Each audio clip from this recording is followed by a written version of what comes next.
everyone, welcome back to Manasa Dad course. Today we are going to discuss about graph theory in discrete mathematics full unit with important questions. 12 marks వస్తాయన్నమాట. So first of all graph theory లో basic concepts చూద్దాం. First of all graph అంటే ఏంటి? Graph అంటే pair of vertices and edges ని మనం graph అని అంటాం అన్నమాట. సో మరి vertices edges అంటే ఇక్కడ ABC అని ఉంది చూడండి గ్రాఫ్లో. ABC అనేది వర్టిసెస్ అన్నమాట. ఇక్కడ A to B, B to C, C to A connections ఉంది చూడండి, దాన్ని మనం ఎడ్జెస్ అని అంటాం. ఈ పేర్ ఆఫ్ వర్టిసెస్ ఎడ్జెస్ని గ్రాఫ్ అని అంటాం అన్నమాట. సో వర్టెక్స్ అంటే an individual object or point in a graph. Example in the above graph ABC or vertices. So edge means a connection between two vertices. The graph above A comma B is an edge connecting vertices A and B. Next degree. For example, ఇక్కడ B ఉంది కదా, B యొక్క degree అనేది 2 because it connects A and C. So that is the degree of B. So next directed and no direction graphs. Directed graphs అంటే direction ఉంటుంది అనమాట. For example ఇక్కడ సెకండ్లో చూడండి, second graph A to B అనేది ఒక arrow mark ఉంది, అంటే ఏ నుంచి బీకి ఎగ్జాక్ట్గా ఒక డైరెక్షన్ అనేది అది ఇండికేట్ చేస్తుంది అన్నమాట.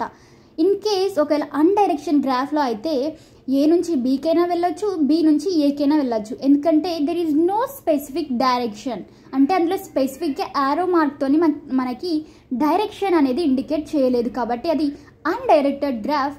అండ్ స్పెసిఫిక్గా డైరెక్షన్ ఇండికేట్ చేస్తే అది డైరెక్షన్ గ్రాఫ్ అన్నమాట. Okay, next path. A sequence of edges which connects a sequence of vertices is called a path. Next cycle. A path that starts and ends vertex with all edges and vertices. Simple గా cycle అంటే ఏంటంటే ఇక్కడ చూడండి గ్రాఫ్లో A to Cకి, C నుంచి Bకి, B నుంచి మళ్ళీ Aకి connection అనేది ఉంది. అంటే స్టార్టింగ్ నోడ్ ఎండింగ్ నోడ్ రెండు కూడా సేమ్ అన్నమాట. సో అక్కడ క్లోజ్డ్ లూప్ అనేది ఫామ్ అవుతుంది, అందుకే అది సైకిల్ గ్రాఫ్ అన్నమాట. So next topic connected graph. A graph where there is a path between every pair of vertices. Example, the earlier graph with A to B, B to C is connected. Next, trees.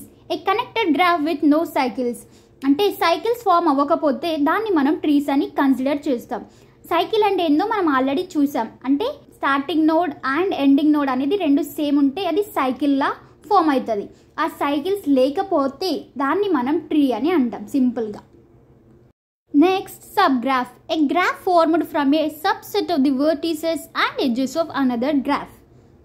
So ఇవన్నీ కూడా ఈ 10 points అనేది basic concepts in graph theory.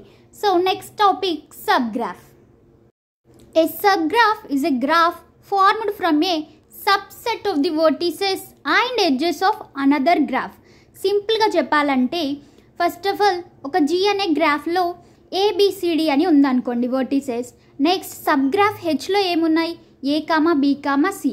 అంటే ఈ sub graph H అనేది part of main graph G, అంటే అందులో Gలో ఉండే వర్టిసెస్ కూడా మనకి హెచ్లో ఉంటాయి అన్నమాట.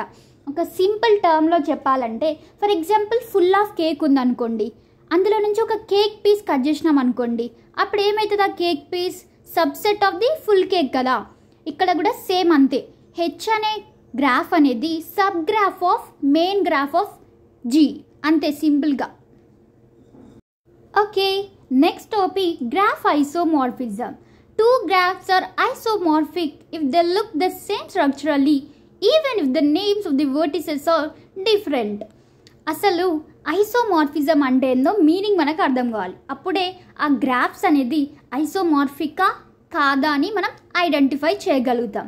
ఫర్ ఎగ్జాంపుల్ ఒక సింపుల్ ఎగ్జాంపుల్ చెప్తా. ఒకవేళ మీ కాలేజ్ ఉందనుకోండి, మీ కాలేజ్ బీటెక్ కాలేజ్, ఓకే, మీ కాలేజ్ పక్కనే ఇంటర్ కాలేజ్ ఉందనుకోండి. ఆ ఇంటర్ కాలేజ్ అండ్ మీ బీటెక్ కాలేజ్ రెండు కూడా సేమ్ స్ట్రక్చర్ ఉంటుంది అన్నమాట.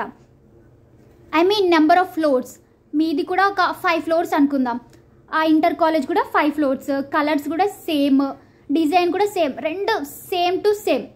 BTech college and inter college రెండు సేమ్ ఉన్నాయి, కాకపోతే క్లాస్ రూమ్ నేమ్స్ అనేది బీటెక్లో ఏముంటాయి, బ్రాంచెస్ డిఫరెంట్ కదా. అప్పుడు క్లాస్ రూమ్ నేమ్స్ కూడా డిఫరెంట్ ఉంటుంది. లైక్ సిఎస్, సివిల్, మెకానికల్ అట్లా B Tech college class room names ఉంటాయి. అదే ఇంటర్ కాలేజ్లో ఎంపీసీ, బైపీసీ, హెచ్ఈసీ ఇలాంటి క్లాస్ రూమ్ నేమ్స్ ఉంటాయి. ఇక్కడ ఏమైంది, 2 కాలేజెస్ కూడా సేమ్ ఉన్నాయి కానీ లేబలింగ్ క్లాస్ నేమ్స్ అనేది డిఫరెంట్గా ఉన్నాయి కదా. సో ఇప్పుడు ఇవి ఐసోమార్ఫికా కాదా? ఎగ్జాక్ట్లీ అవి ఐసోమార్ఫికే అన్నమాట. ఇదే సేమ్ మేనర్ మనం గ్రాఫ్లో కూడా యూజ్ చేస్తాం. ఒకవేళ 2 గ్రాఫ్స్ అనేది same number of vertices, edges ఉండి సేమ్ డిగ్రీ ఉంటే బట్ డిఫరెంట్ నేమ్స్, లైక్ ఒక గ్రాఫ్లో ఏమో ఆల్ఫాబెట్స్, ఇంకో గ్రాఫ్లో ఏమో నెంబర్స్, అంటే ఏబిసిడీలు ఏమో ఒక గ్రాఫ్లో యూజ్ చేస్తాం, ఇంకో గ్రాఫ్లో 1 2 3 ఇట్లా నంబర్స్ యూజ్ చేసినాం అనుకోండి, అప్పుడు దాన్ని ఐసోమార్ఫిక్ గ్రాఫ్ అని అంటాం. Okay, next topic trees. Already మనకి తెలుసు ట్రీ అంటే సైకిల్స్ ఫామ్ అవ్వకపోతే దాన్ని మనం ట్రీస్గా కన్సిడర్ చేస్తాం. సో ఇక్కడ కొన్ని కీ ప్రాపర్టీస్ చూద్దాం. ఏ tree with n vertices has exactly n-1 edges. There is exactly one path between any 2 vertices. Adding any edges to a tree created exactly one cycle. Removing any edge disconnects the tree. A tree with one vertex still a valid tree. Next topic, spanning trees. A spanning tree is a subgraph of connected undirected graph that includes all the vertices of the original path is a tree exactly n-1 edges. n-1 edges అంటే ఇది కూడా tree లాగానే property follow అవుతుంది అన్నమాట. అంటే n-1 edges means n అంటే vertices. For example 3 vertices ఉన్నాయనుకోండి ABC, అప్పుడు ఎడ్జెస్ ఎన్ని వస్తాయి? 3-1 అంటే 2 ఎడ్జెస్ ఫామ్ అవుతాయి అన్నమాట. So next, algorithm for minimum spanning tree. Spanning tree మనం ఎప్పుడైనా ఎగ్జామ్లో రాసేటప్పుడు spanning tree definition, example and algorithm steps కూడా రాయాలన్నమాట. So first step, sort all edges of the graph in increasing order of weights. Initialize the spanning tree empty. Use a disjoint set to track connected components. For each edge in the sorted list, add the edge to the MST. Union the 2 components, else skip the edge. Repeat until the tree has n-1 edges, where n is the number of vertices and here it is a time complexity. అసలు ఈ algorithm ఎందుకు use చేస్తామంటే మనం minimum spanning tree అనేది find out చేయడానికి ఈ algorithm steps follow అయ్యి మనం ఫైండ్ అవుట్ చేస్తామన్నమాట. Next topic, directed trees. Directed trees కూడా ట్రీస్ లాగానే అన్నమాట, బట్ ఇందులో మనకి కొంచెం డైరెక్షన్ ఫాలో అయ్యి చేసేది అంతే. నార్మల్ ట్రీస్ కంటే దీనికి డిఫరెన్స్ అంతే. ఇందులో కూడా మనకి n-1 ఎడ్జెస్ వరకే ఫాలో అవుతుంది. సో డైరెక్టెడ్ ట్రీస్ అనేది 2 టైప్స్ ఉంటాయి, out tree and in tree. Out tree means all edges go outward from the root. Every vertex is reachable from the root using in broadcasting or hierarchy modes. Out ట్రీలో ఏంటంటే root నుండి start అవుతుంది అన్నమాట మిగతా edges మొత్తం. కానీ in ట్రీలో ఏంటంటే రివర్స్. అవుట్ ట్రీకి ఇన్ ట్రీ అనేది రివర్స్ అన్నమాట, like inward to the root. Root can be reached from all the other vertices. దీన్ని ఎక్కడ యూజ్ చేస్తాం మనం ఎంట్రీ అంటే బ్యాక్ ట్రాకింగ్. ఎందుకు అంటే మనం ఎంట్రీలో మనం కింది నుండి పైకి వెళ్తాం కదా, అవుట్ ట్రీలోనేమో రూట్ నుండి కిందికి వస్తాం అంటే పై నుండి కిందికి. కానీ ఎంట్రీలో ఏంటి కింది నుంచి పైకి వెళ్తాం కాబట్టి బ్యాక్ ట్రాకింగ్ సిచ్యువేషన్స్లో ఈ ఎంట్రీ అనేది మనకి యూస్ఫుల్ అవుతుంది. So next topic, binary trees. A binary tree is a special type of directed graph. సింపుల్గా చెప్పాలంటే బైనరీ అంటే 2 కదా, అందుకే ఈ బైనరీ ట్రీలో మనకి ఎట్మోస్ట్ 2 చిల్డ్రన్స్ అనేది ఉండాలన్నమాట. అండ్ ఇందులో ఎగ్జాంపుల్లో చూడండి, ఏ అనేది రూట్ నోడ్, బిసి అనేది చైల్డ్ నోడ్స్, డిఈ అనేది లీఫ్ నోడ్స్. ఎందుకంటే వాటికి చైల్డ్స్ ఏం లేవు కాబట్టి వీటిని మనం లీఫ్ నోడ్స్ అంటాం. So next topic, planar graph. A planar graph is a graph that can be drawn on a plane, soft surface such that no edges cross each other except their endpoints. That means the graph can be represented without any overlapping edges. సింపుల్గా అది planar గ్రాఫా కాదా find out చేయడానికి మనం Euler formula అనేది use చేస్తాం. Euler formula మనం next టాపిక్లో in డీటెయిల్గా చూస్తాం. First of all Euler formula ఏంటి అంటే v minus E plus F equals to 2. ఇది అనేది మనకి యూలర్ ఫార్ములా. వి అంటే వర్టిసెస్, ఈ అంటే ఎడ్జెస్, ఎఫ్ అంటే ఫేసెస్. ఇప్పుడు ఇక్కడ ఎగ్జాంపుల్ చూద్దాం, అది ప్లేనర్ గ్రాఫా కాదా. ఒక ట్రయాంగిల్ తీసుకున్నాం, 3 వర్టిసెస్ ఉన్నాయి, 3 ఎడ్జెస్ ఉన్నాయి అండ్ 2 ఫేసెస్. ఇప్పుడు ఈ వాల్యూస్ని మనం యూలర్ ఫార్ములాలో సబ్స్టిట్యూట్ చేసినాం. సబ్స్టిట్యూట్ చేస్తే మనకి ఆన్సర్ ఎంత వచ్చింది? 3 - 3 + 2 ఎంత వాల్యూ? 2 కదా. సో ఆన్సర్ అనేది మనకి 2 వచ్చింది అంటే అది ప్లేనర్ గ్రాఫ్ అన్నమాట. ఒకవేళ 2 కాకుండా 1 కానీ 3 కానీ ఏ వాల్యూ వచ్చినా అది యూలర్ ఫార్ములాని సాటిస్ఫై చేయదు. యూలర్ ఫార్ములాని సాటిస్ఫై చేయలేదు అంటే అది ప్లేనర్ గ్రాఫ్ కాదు. సో ఇక్కడ చూడండి, యూలర్ ఫార్ములా టాపిక్ మనకి సపరేట్గా ఉంది కదా. సో ఇది ఎందుకు యూజ్ చేస్తామంటే మనం ప్లేనర్ గ్రాఫ్స్ని అవి ప్లేనరా లేకపోతే కాదా అని ఫైండ్ అవుట్ చేయడానికి యూలర్ ఫార్ములాని మనం యూజ్ చేస్తామన్నమాట. So next topic multigraph. A multigraph is a type of graph in which multiple edges can exist between the same pair of vertices.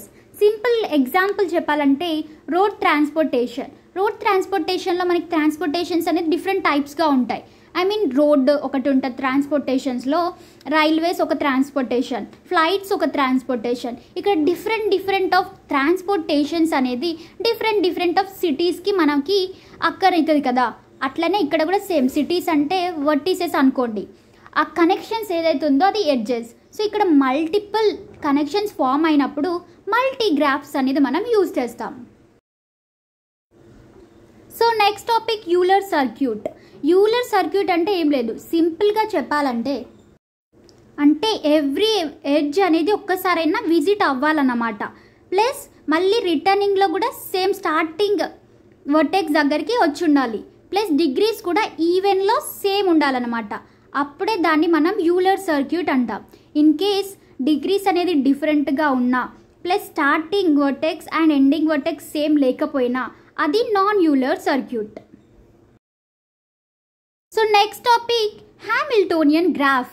అంటే ఏం లేదు, ఇది కూడా సేమ్ మనకి యూలర్ సర్క్యూట్ లాగానే ఉంటుంది. కాకపోతే యూలర్ సర్క్యూట్లో ఏమనుకున్నాం మనం, అదేంటి ఎగ్జాక్ట్గా అంటే ప్రతి ఒక్కటి కూడా విజిట్ అవ్వాలి ఒక్కసారైనా.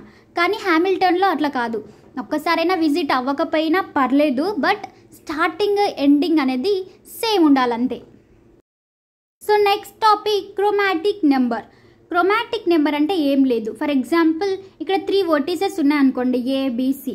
వీటికి మనం కలరింగ్ ఇస్తాం చూడండి, రెడ్, బ్లూ, గ్రీన్. అంటే ఇక్కడ 3 కలర్స్ ఇస్తున్నామంటే క్రోమాటిక్ నెంబర్ ఎంత అవుతుంది? 3 అన్నమాట. అంతే సింపుల్గా క్రోమాటిక్ నెంబర్ అంటే ఏం లేదు, మనం ఎన్ని కలర్స్ ఇచ్చినామో అదే నెంబర్ క్రోమాటిక్ నెంబర్ అంటే. So next topic 4 colour problem. 4 colour problem అంటే ఏం లేదు, సింపుల్గా చెప్పాలంటే ఇందాక మనం 3 వర్టిసెస్కి 3 కలర్స్ ఇండికేట్ చేసాం కదా. ఒకవేళ ఇన్ కేస్ 5 వర్టిసెస్ ఉన్నాయనుకో 5 కలర్స్ ఇవ్వచ్చా? నో, ఎగ్జాక్ట్గా 4 వరకు ఇవ్వచ్చు అనమాట. అంటే 1 ఇవ్వచ్చు, 2, 3, 4 కలర్స్ వరకు మనం ఇండికేట్ చేయొచ్చు. అంటే అప్ టు 4 వరకు మనం ఎన్నైనా ఇవ్వచ్చు, కానీ మోర్ దెన్ 4 అనేది ఇవ్వద్దు అనేది మన 4 కలర్ ప్రాబ్లం డెఫినేషన్ అన్నమాట. So next, these are the important topics: trees, directed graph, isomorphism, spanning trees and planar graphs. So if you like this video, please do subscribe, like, share and thank you.